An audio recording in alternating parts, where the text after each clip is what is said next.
Muda diibaratkan duri dalam daging. Ikatan Demokratik Malaysia Muda memberi amaran untuk menilai sokongan terhadap kerajaan serta turun ke jalan raya jika tiada penjelasan diberikan dalam kes mahkamah Presiden UMNO Datuk Seri Dr. Ahmad Zahid Hamidi. Presidennya Syed Saddiq Syed Abdul Rahman berkata kononnya keputusan kemarin menunjukkan bahawa red line atau batasan terbesar dilanggar.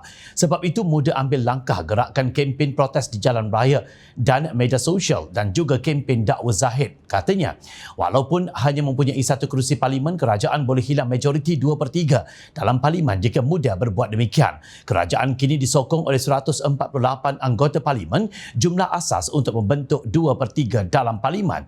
Mahkamah Tinggi Kuala Lumpur kemarin melepaskan tanpa membebaskan DNAA Zahid daripada semua 47 pertuduhan pecah amanah rasuah dan pengubahan wang haram berkaitan dana Yayasan Akal Budi.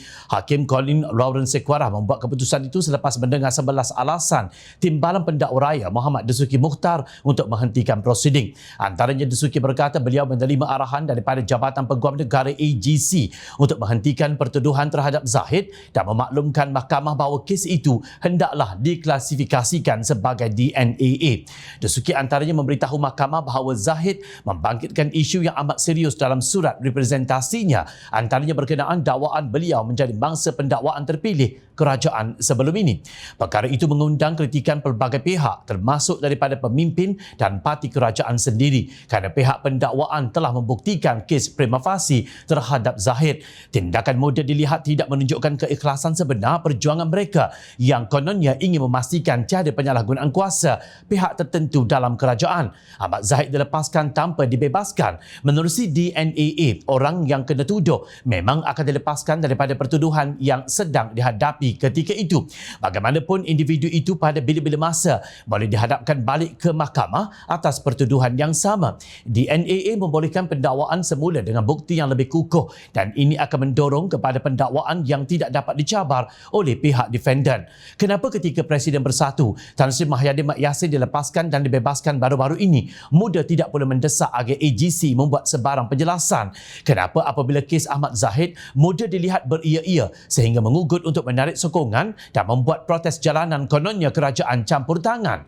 Adakah melepaskan dan membebaskan Mahyadin sebelum ini juga merupakan hasil campur tangan kerajaan? Di mana suara lantang Muda ketika itu? Tindakan Muda dilihat orang ramai seolah-olah Muda ingin melihat sesuatu yang sama boleh berlaku untuk kes Presiden mereka.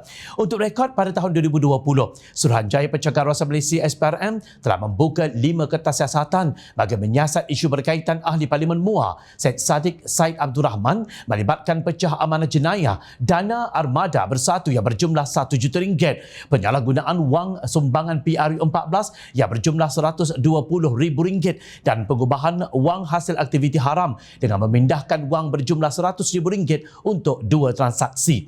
Pada 22 Julai 2021, Syed Saddiq didakwa di Mahkamah Seksyen Kuala Lumpur atas 2 pertuduhan, iaitu pertuduhan pecah amanah dana sebuah parti politik yang berjumlah RM1 juta dan menyalahgunakan wang sumbangan RM120,000. Pada 5 Ogos 2021 pula, Syed Saddiq didakwa di Mahkamah Seksyen Johor Bahru atas 2 lagi pertuduhan, iaitu pengubahan wang haram yang berjumlah RM100,000 dan mahkamah kemudian membenarkan kes itu dipindahkan ke Mahkamah Seksyen Kuala Lumpur untuk dibicarakan bersama. Sejumlah RM600,537 wang tunai telah disita oleh pihak SPRM yang membabitkan pecah amanah dana armada bersatu, manakala sejumlah RM4.6 juta wang tunai dalam akaun bank disita oleh SPRM melibatkan penyalahgunaan dana YPC yang telah diterima daripada Kementerian Belia dan Sukan KBS dan pejabat Perdana Menteri PMO. Pada 28 Oktober 2022, Syed Saddiq diperintah untuk membela diri oleh Mahkamah Tinggi Kuala Lumpur di atas 4 pertuduhan subahat pecah amanah, salah guna harta dan pengubahan wang haram. Pesuruhjaya Kehakiman Datuk Azhar Abdul Hamid memutuskan perkara itu selepas mendapati pihak pendakwaan berjaya membuktikan kes prima facie terhadap bekas Ketua Angkatan Bersatu Anak Muda Armada Peribumi Bersatu Malaysia Bersatu itu di akhir kes pendakwaan.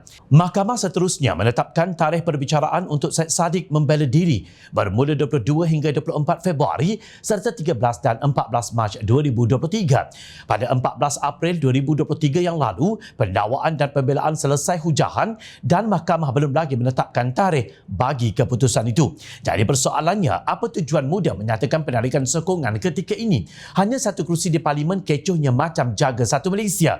Perlu diingatkan kepada Muda, kemenangan satu kerusi Parlimen itu adalah kerana ihsan Pakatan Harapan. Kalau diharapkan bertanding atas nama setahun jagung itu, rasanya bungkus dan hilang deposit.